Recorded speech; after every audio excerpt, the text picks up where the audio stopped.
topics and opinions expressed in the following show are solely those of the host and their guests and not those of W4CY Radio, its employees, or affiliates. We make no recommendations or endorsements for radio show programs, services, or products mentioned on air or on our web. No liability, explicit or implied, shall be extended to W4CY Radio or its employees or affiliates. Any questions or comments should be directed to those show hosts. Thank you for choosing W4CY Radio.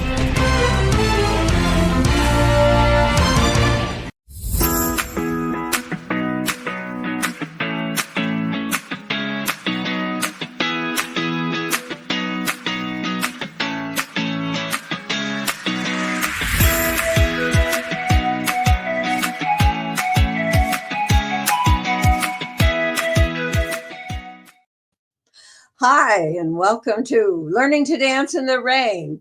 This is Shelby Wagner and Pastor Carl Litchfield from Mendon Church, Methodist Church, and from the Borough Methodist Church. Welcome, Carl. How are you today? I'm fine, Shelby. Thank you for inviting me once again. Hey, I look forward to this chat every first Tuesday of the month, and I'm glad that you are able time to be together. Yep. Yes. I just want to tell the audience, remind them that I am the author of Learning to Dance in the Rain, Surviving Grief, Internet Dating, Romance Scams, and the book Scams, and the host of your show, Learning to Dance in the Rain, where we discuss different difficult issues that we might face in our lives. And today, we're going to be talking about fear and what God's word has to say about helping us to manage that fear. Right. So with that, I guess that's a good, if you in the audience have any questions or comments that you would like to add, then I give you the number 561-623-9429. And you're welcome to call, and we'll see if we can answer those questions for you. So Carl. Yes. Thank you for joining us today. And we were going to start, I believe, with can you share a personal time when you maybe were afraid or something, or when an experience that significantly impacted your faith? Yeah. Well, I think all of us experience fear. I don't think if we're humans at all, if a human being of any kind, somewhere, someplace along the way, we are going to experience fear. The question is how much, how often does it come to us? And more importantly, and most importantly, would be how do we handle fear when it comes? And I would tell that in Vacation Bible School, I shared this, I think, for like 5 or 6 years of my teaching. They were often asking me to be the storyteller, and 5 or 6 years in along the way in my teaching, we would touch on the experience of fear. And my own experience has been something like this. And I experience fear most frequently, and I can't even say frequently is the right word, because it's a pretty rare occasion, but the setting that I experience fear happens to be when I have a nightmare. If I'm sound asleep, these things only happen maybe 2, maybe 3 times a year. But what happens, and I can't tell you exactly, I don't remember my dreams very well. I only know that I wake up and I'm very frightened. And how do I know I'm frightened? Well, first of all, I can't catch my breath. I'm panting. And that's what that reaction to fear brings on. And what I've discovered is, for me, the way to handle that fear is to turn instantly to my Savior Jesus and ask Jesus to help me with the fear. And oftentimes I cannot articulate a prayer. I'm too frozen with that fear. I'm not even thinking. But the one thing I can do is I can say the name of Jesus. Jesus, Jesus, Jesus, Jesus, Jesus, until that fear subsides. And I was telling the children, anytime you're afraid, just ask Jesus or just say Jesus' name until you can turn it into a prayer. Jesus, help me. Jesus, help me. Jesus, please take this fear away. Jesus, please calm my heart. That's been my experience. Now, it says a personal experience where fear significantly impacted your spiritual journey. One in particular happened at a time when I was wrestling with my call into ministry.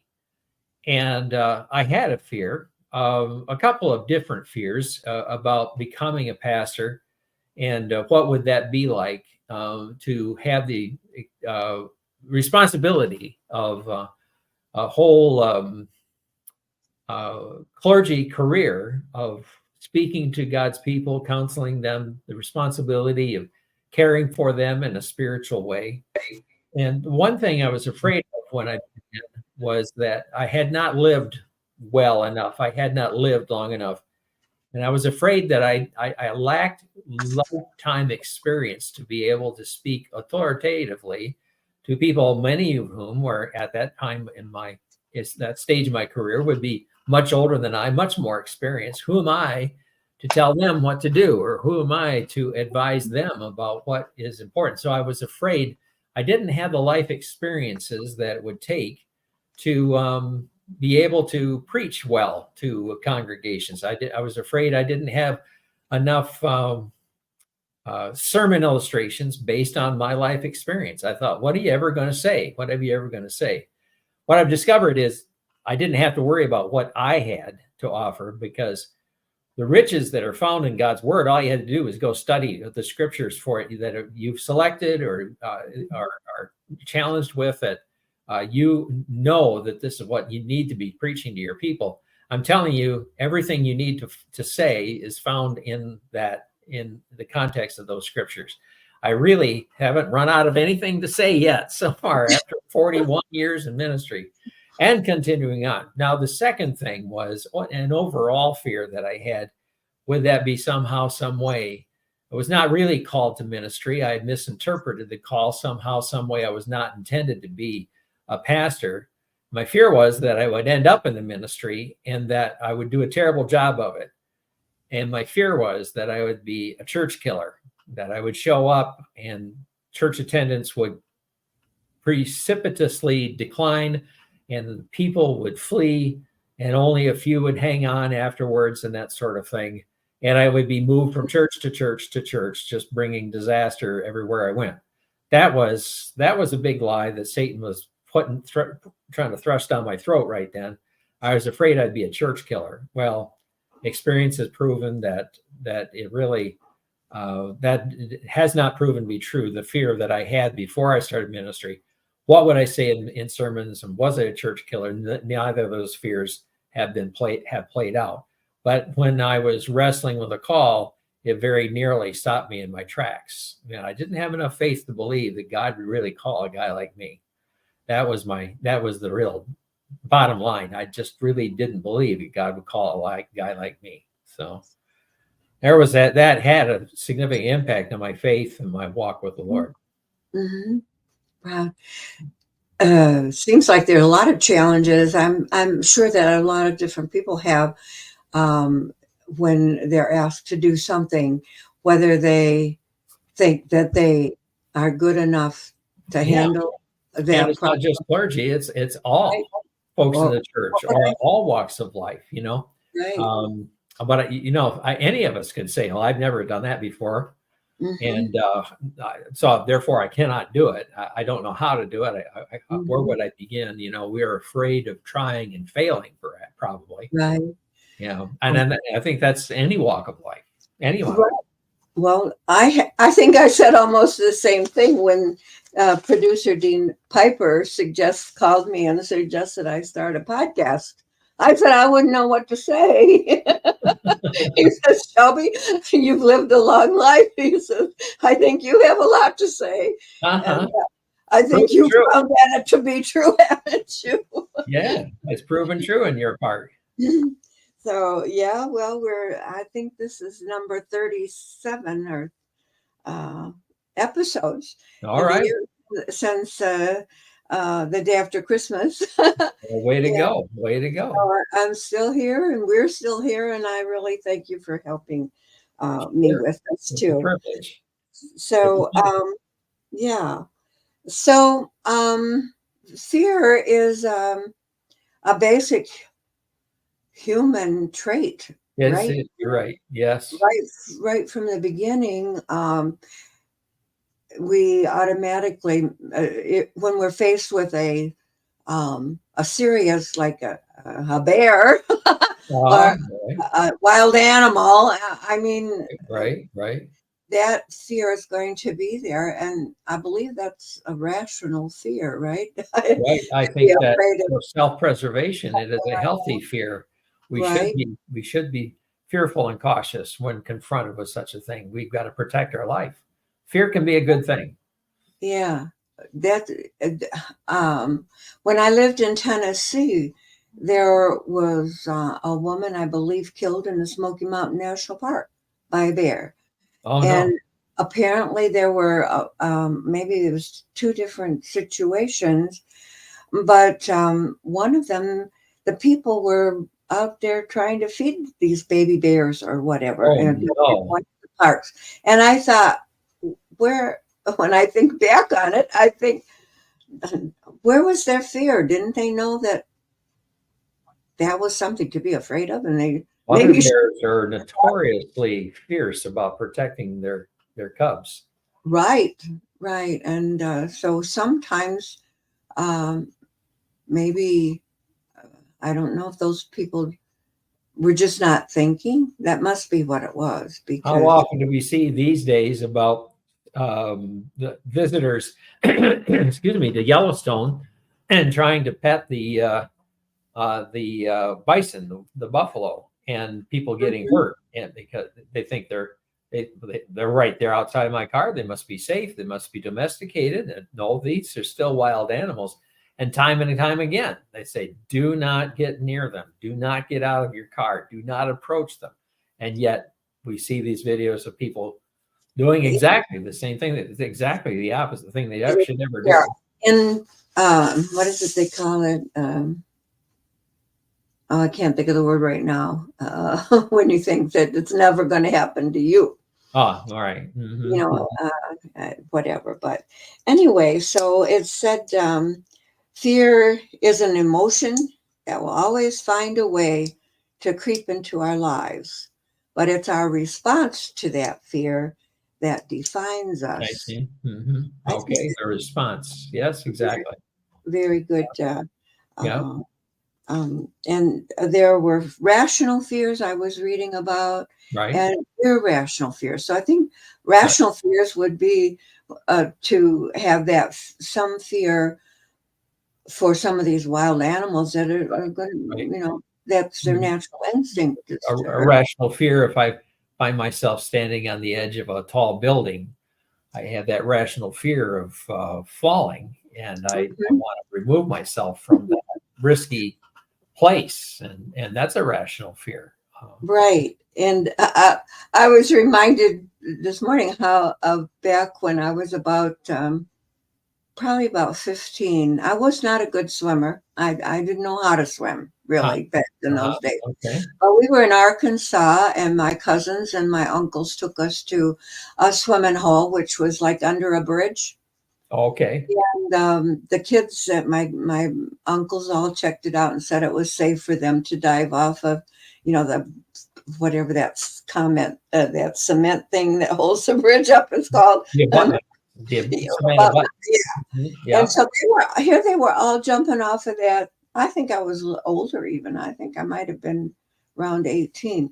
And they were all jumping off of that thing. And they, oh, come on, Shelby, come on, you can do it too. And I got up on there and I just stood there frozen for, I don't know, it seemed like forever. And Yeah. they kept I mean, to me, that was a rational fear. I had never Yeah. done it before. I knew I couldn't swim very well. I knew that everybody was there that probably would save me if I needed it. But that was a very paralyzing Yeah. fear. Did you jump or Yes, did you I back down? finally jumped. Yes, and You did everybody clapped and got me. I came up and they helped me out of the water. jump. Wow, she did it. She did it. And they still talk about that today sometimes. Remember time You we went overcame your fear. to jump off there. Yeah, you overcame your fear. Well. So there's irrational fears. Well, what would be an example, do you think, of an irrational? Well, I think being afraid of spiders is a bit irrational, and Oh, there's some cautions we might take. There's some spiders that, if bitten, would make us quite yeah. ill and that sort of thing. Okay. And, I'm Well, not afraid of the daddy long legs. I was taught from a little boy, you never squish granddaddy long legs spider, really? because they are productive. They're what's the word I'm looking for? They are a positive influence on our lives, man. Maybe they eat mosquitoes. I can't remember what it was said about them, but I was always instructed, never kill a granddaddy long legs. I've never been afraid of them. Now, there's certain spiders, the black widow spider, and there's other, the recluse spider and that sort of thing. We have to be careful. I got a spider bite about 4 years ago, and it was so bad, my foot swelled up so much, it was so painful. It took months to overcome that. And somebody said, you're always supposed to knock your shoes, make sure they're empty before you put them on. Apparently the spider was in my shoe when I put it on. I thought, I don't live in the jungle. I've never done that in my entire life. I've knocked out my shoes to make sure that there's no spiders in there. I still don't do it. But I think, though, that just to see a spider and to be instantly afraid, I think that's a learned behavior. But for the most part, we don't have to be afraid of spiders, because for the most part, they're harmless to us. So that's a bit of a irrational. The people that feel that fear would say that that's a very rational fear. They would disagree with me. I'm sure of that. Yeah. Well, what about the fear of public speaking or getting up in front of a crowd and talking? Well, if someone has had a bad experience of getting up in front of a group of people and being frozen and unable to speak, and being humiliated because of that, having already that being their first experience of public speaking or a public appearance, that would really make it very difficult for them to try to do that again. Is that what makes us so nervous? And well, there's a lot of pressure. Yeah, there's more pressure because, well, we know there's a lot of people watching, so that adds to the importance of that moment. And of course, we want to do very well, and usually we don't do very well in those first moments or experiences of public speaking. It's tough to get started. It's tough to. In fact, I can remember the first time I was ever up on stage in front of someone. It was a young king and queen contest for little children in our community, and both my twin brother and I, we each had a chance to get up. The stage was a flatbed trailer. It was outside of the community hall in our little rural community, and I got up there and they were asking me questions, and I'm just looking at all the people, and I didn't say. I was about 5 years old. I didn't say anything. I was so scared. And then I was really, really miffed that I didn't get the crown, that I wasn't crowned king. Well, if you're not going to say anything, you're not going to impress anybody. You're not going to win any contest. So that was my first experience. It didn't go very well at all. But, over the years, I've had other experiences of having to step forward in leadership. And I think the one time that I was totally impressed about my ability to lead was my senior year in high school, and I was elected the president of the National Honor Society in the Alcona High School up in Alcona County, just south of Alpena. And I got elected the president. Just took me completely by surprise. And then we had several programs we began. We began a basketball homecoming experience, and I had to MC the crowning of the queen and that sort of thing. It turned out to be my girlfriend, and I got to crown her, and everybody said, "Kiss her, Carl, kiss her." But at the end of the year, I had to preside over award ceremonies, and I was just kind of stunned when it was all done. I was walking away from the event. I thought, look at what you just did. You really did that quite well. it took me by surprise. It took me by surprise. Mhm. Mhm. I remember my husband took the Dale Carnegie course through General Motors where he worked. And he came home, he says, "We don't teach you how to be unafraid. We teach you to have the butterflies fly in formation." I've heard that phrase before. I've always heard that. You thought of that ever since. Okay, I've heard that too. I think I admire that. I admire that. You're always going to have the butterflies, but right. you take the Right. butterflies and have them flying in formation. Yeah.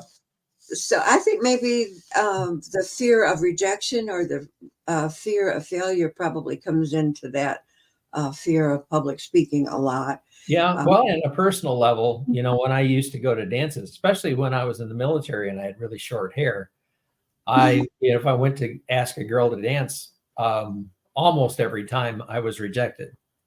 And it got so discouraged that I wouldn't go to dances. I wouldn't go to bars. I wouldn't try to pick up girls because they were looking for the long-haired college guys, and here I am, a military look, and they didn't want anything to do with me. So it was very discouraging for me. I really got gun shy. I wouldn't ask anybody because I was so sure I was going to get rejected. So why bother? So it was real. It was real for me. I'll be darned. That's another topic for another day, maybe. Okay, mark that one down. So let's go on to let's see this. What was it? How does the Bible address the concept of fear, and what verses are most frequently cited? Shelby, I'm so glad you asked that. Because I did a little research earlier today. Okay, good for you. The Bible is adamantly telling us that fear is bad for us. Overall, fear is bad for us, and is overwhelmingly telling us, do not fear. Overwhelmingly, there's so many verses throughout the Bible, in all the Hebrew scriptures and all the New Testament scriptures, so many verses are telling us, do not fear. I looked up the phrase "fear not." I have this program on my computer. It's called Bible Gateway, and it's a automated what's the word I'm looking for that looks up all the Bible verses. And I typed in "fear not," and the entire Bible "fear not" shows up 82 times.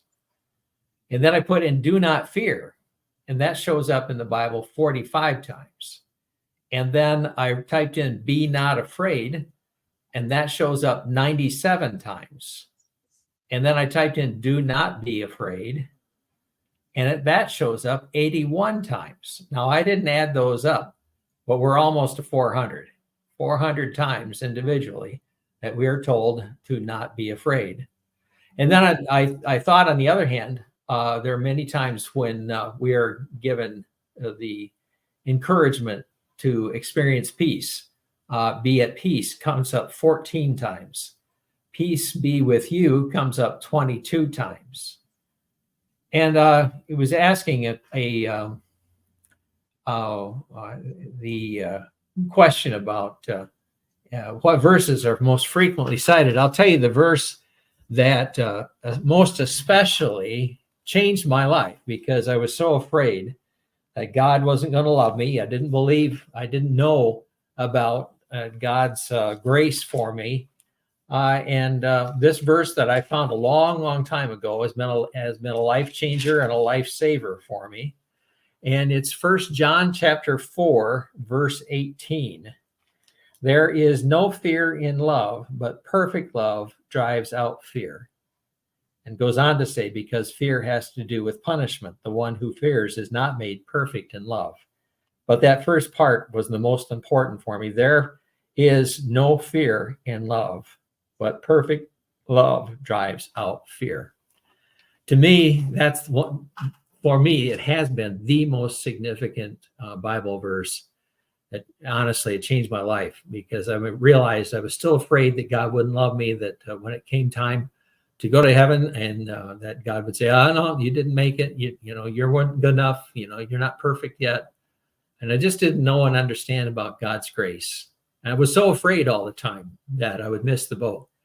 And here I read this about perfect love casts out all fear. If God loves me perfectly, and to the best of my ability, I love God in return, I have nothing to fear. That God will receive this yielded heart and accept me into God's presence in the final moment. So that has been the life-changing scripture for me. And then also, this is the one that we had just a couple weeks ago in worship, Shelby. And it's the time when Jesus calms the storm. And the storms come up and the boat is sinking, and the disciples wake Jesus up. This is found in Mark chapter 4, verses 35 to 41. The boat is sinking, and the disciples come and say to Jesus, "Don't you care that we're about ready to die?" And Jesus gets up and rebukes the wind. This is verse 39, and says to the waves, "Quiet, be still." And the wind died down, and it was completely calm. And then Jesus said to his disciples, "Why are you so afraid? Do you still have no faith?" So there's the way the scriptures address it, that fear is the absence of faith in a way. Or the opposite of that is that when we have faith, the faith conquers fear. Faith conquers fear.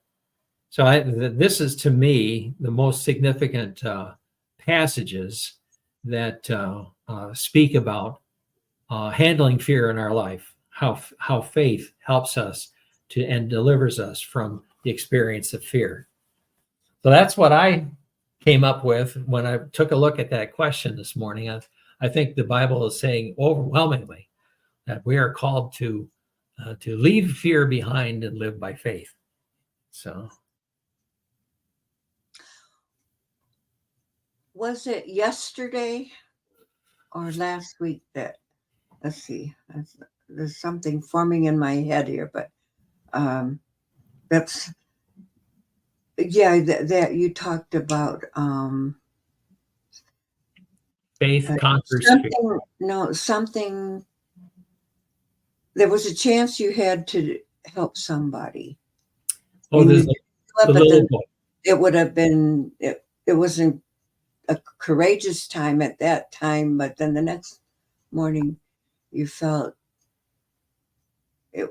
sometimes you have to be courageous to do the right thing. I think that's what you said. Yeah. Sometimes you have to choose to be courageous, step up. You got to, and most of the time it's not this so much. If I do this, I could be physically harmed, but so much of the time we're worried about what will people think. If I choose to do the right thing, what will people say? Will they criticize me for stepping out or putting myself forward or taking a risk? And sometimes we don't even know what people would say or think or how they'd react. We just fear that they would say, think, or react negatively, critically against us. And that fear about how people might react and what they might say holds us back from doing good things, so yeah, absolutely. But sometimes doing that good thing is what God wants us to do. I think so. I really believe you're right. Yeah, I have a friend who would really, really like to meet someone, maybe fall in love, maybe just have a friend to do things with, a male friend. And I've suggested, I met Rick online, internet dating. Oh, don't talk to me about that. There's, always the stuff on TV warning you about someone getting killed because I says, yeah, but I could teach you safe way of doing it. There is a safe way of doing it. That you have to have certain rules that you're going to follow. You have to if you're going to meet somebody strange for the first time, you're going to meet them in a public place where there's lots of people around, and you're not going to go out with them alone. Right. You're not going to leave your car and get in their car vehicle to go someplace all by yourself. Right. Not at first. a friend of mine said, well, yeah, we met in the park. I said, where? I mean, in the park? The first time? No, that's not what you do. Maybe you meet for a cup of coffee in a public restaurant or Right. somewhere where there's a lot Right. of people around. Right. But But apart anyway, from it, can that's be too a whole isolated. other story. But yeah, she's so afraid of doing that it I keeps. have a question for you, Shelby. Would you recommend for that first meeting time, especially the woman brings a woman friend with her to so the two of them, you're meeting this man you've never met before, with you have a friend that's with you for that particular meeting. Is that something you'd recommend or choose to do? Well, of all the time, I had a lot of first dates. I have to say that. All right. And All right. All we right. had one that I took a friend with me. Okay. And Okay. So you did. that didn't turn out so well because they spent more time talking. Oh, say, can you see? Okay. Uh-oh. Uh-oh. And I was a little bit left out of the conversation. Oh, well, But on maybe. the other hand, she found out a whole lot of other things about him that he hadn't told me that made a difference. So there was never a second date with him. I see. Period. I see. So you Yeah. were kind of saved from a bad situation in a Mhm. couple of different ways and a couple of Mhm. different moments. Right. Yeah, But I always advocated you meet in a public place. I I don't would say so. yeah, a Yeah, coffee shop, um, um, food mall at restaurant, and it doesn't have to be a whole meal. It could be, but it doesn't have to be. I made myself think I'm going to have fun on this first date, no matter whether I think I'm interested in him or not. After a short time, I'm going to make it a memorable, fun date for both of us. Period. good. And that's what I That's a did. good approach. But here's the thing. I always met them at a restaurant. One exception, I met them in Barnes and Noble, and they had nice chairs there, a little back there in Kalamazoo. Yeah, Right. we sat Yeah, back they there did and chatted, and then we reading went that over to the season. coffee chat part, and continued there. Yeah. So that is a very important. It's got to be in a public place, and you don't get in their car. They don't get in your car until you're Yeah. a lot more familiar with them. Also, Yeah. leave in your note, get your family a note for them telling all the information that where you're going, what time you're going to be there, how long you're going to be there, what his full name is, first and last Contact information. Mm-hmm. car, color of car or make of car if you can. I even got not driver's license, but the car license on one. Okay. And the guy wanted to know why. And I just said, well, in case I disappear, they got someplace. He says, well, you tell me what the car license tag says on your car. I said, okay, good for you. You get as much Fair enough. information. You Fair leave enough. it. And Yeah, you leave but it somewhere they can find it in case you don't return. right, But right. That there is was one guy I was I just did not want him to walk me to my car. I just had a feeling.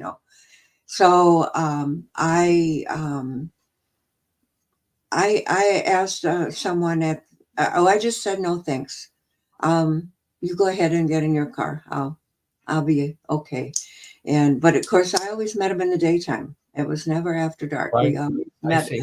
for lunch or before dark. Mhm.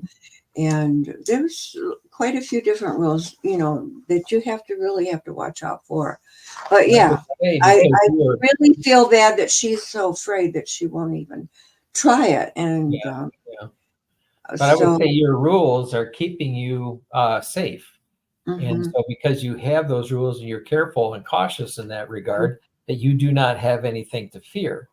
right. And so you Well, can make that decision. I'm going to enjoy myself here. I'm out on an adventure of discovery.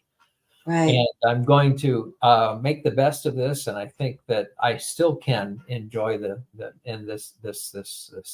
time. And I can honestly say I enjoyed every single first date I had. That's nice. That's good. And it was Doing a it lot. the right way. I'm sure of that. Yeah, and most of them wanted a second date, and some got it, and some didn't. So, well, we're getting off track here a little bit. Let's see, I've kind of lost my questions. What is that next one that? Well, let's see. How can I marked, let's see, there's I think we're question on 9. number 9. Are there specific biblical characters who struggled with fear? And how did they overcome it? Right. And I chose Elijah. Elijah was in trouble for the king of the northern kingdom of Israel. His name was Ahab, King Ahab, and his wife was the wicked queen Jezebel. One of the names of out of the Hebrew scriptures, I think many of us would recognize. And King Ahab and Queen Jezebel were doing horrible things as far as treatment of the people faithful to God. And they were following the religions of the original religions of the land, and had the priests of Baal that were leading worship in the capital city and the worship places in the capital city of Samaria. They were really turning away from God. And so Elijah came to King Ahab and said, because you're being unfaithful, God says that there will be no rain until I say it again.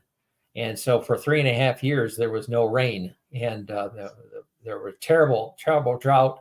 And so many of the animals, so many of the cattle and horses and other beasts of burden had died because there was no food or water for them. It was a terrible time of suffering. And then God indicated after 3.5 years, now's the time. And so there was a great showdown on one of the mountains in northern Israel. And Elijah said to all of the prophets of Baal, you set up an altar and you set up the stones for the altar. You set up the wood on the altar. You cut up a bowl of sacrifice, but you can't put any fire to it. Then you dance and you pray and you cry out and do whatever you need to do. And if Baal is the real living God, Baal will send fire to light your sacrifice. And they cried out and they prayed and they danced and they gashed themselves with knives and they did everything they could until they were exhausted half the day, all the morning long. And then Elijah sets up his own separate altar and sets wood on the altar and sets the bowl on the altar and then calls for tons of water to be poured onto this. And like it could never be lit up because it's so soaked with water. And then Elijah says, just a quiet prayer, God, I know you're God. I know you're here. So just prove who you are. And fire fell from heaven, and the sacrifice and the wood and even the stones, everything was consumed by the fire that fell from heaven. So there's a great victory for God. And Jezebel threatens Ahab, and all of the prophets of Baal were slaughtered following that. And Jezebel said, as the prophets of Baal have died, so you are going to be dead tomorrow. Well, now Elijah is full of fear and he runs away. And after 40 days, he ends up in Mount Sinai, and he's hiding in a cave. And God comes to him and talks to him and says, what are you doing here? What are you doing here? And Elijah finally confesses that I'm so afraid. They're after me right now. I'm the only one that's left. I'm all alone, and there's no one else faithful to you.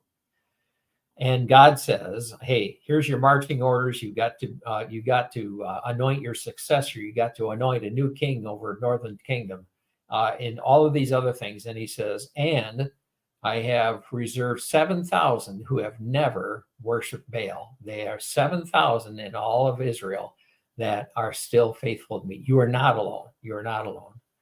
And so no longer was Elijah afraid of Queen Jezebel. No longer was he afraid of being captured and killed. God has given him the confidence. And I think maybe and especially God gave him confidence by saying there's 7,000 others who are like you and have not worshiped and have not abandoned their faith.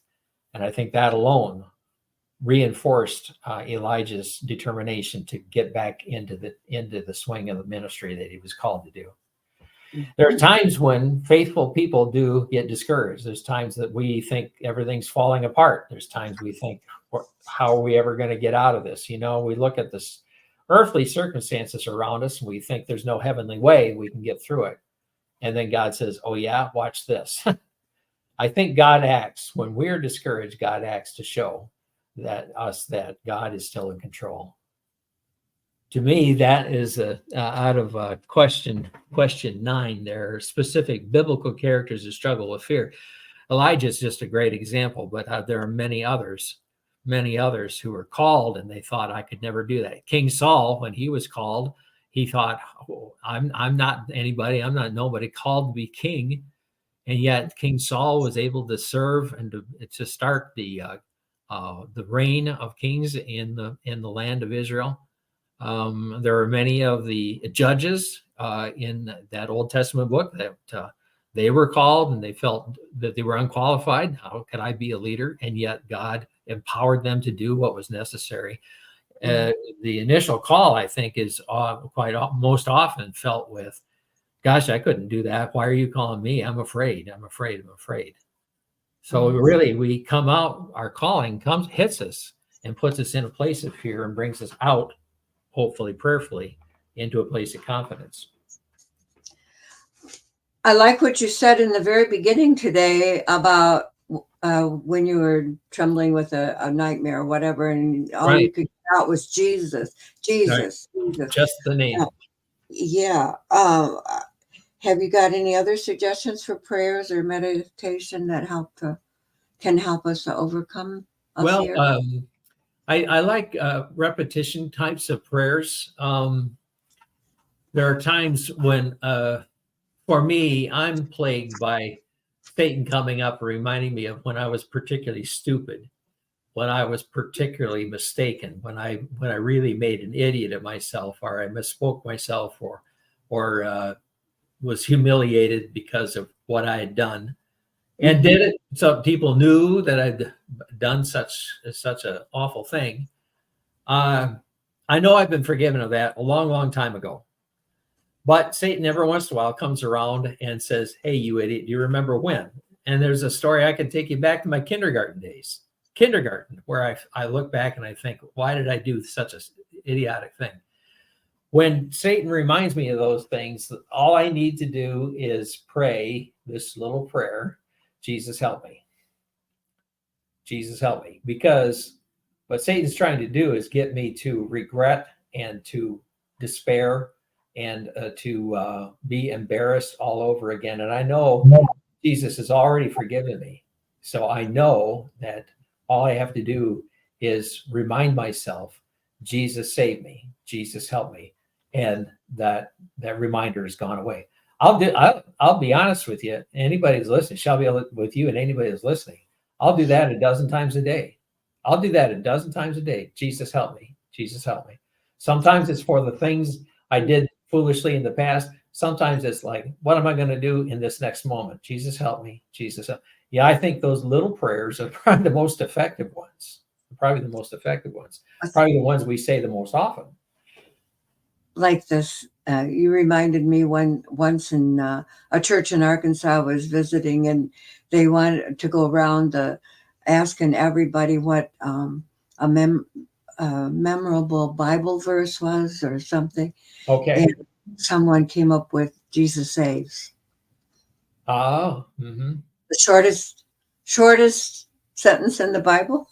it's Jesus wept. Wept? Is that the one? Okay. Jesus wept.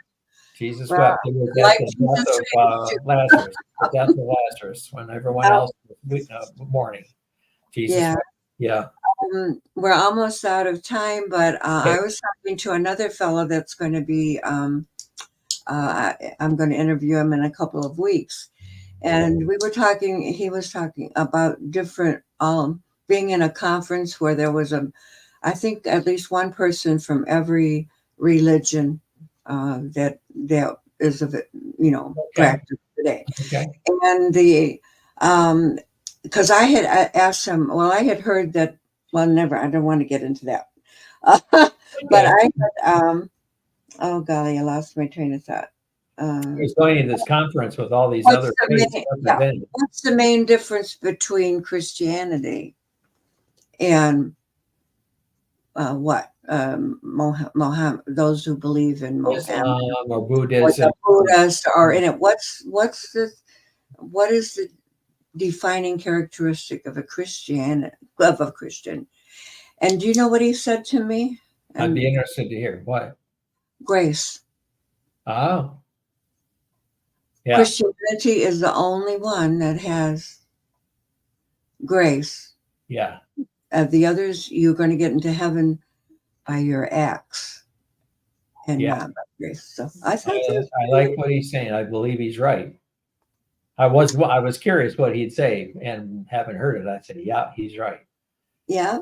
Well, good. That's good to know. And may the grace of God go with all of you during your week and with us, and bring us on to the next good thing that's going to happen to us in our lives. How about that? Thanks, Shelby.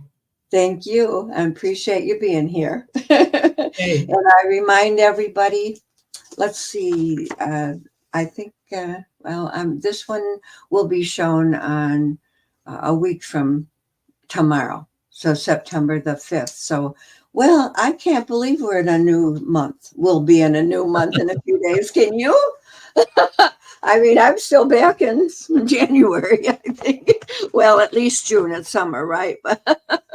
So anyway, I will see all of you tomorrow. Well, yeah, next Tuesday. Thanks a lot for coming. Bye now. Bye. Bye. Thanks. Bye.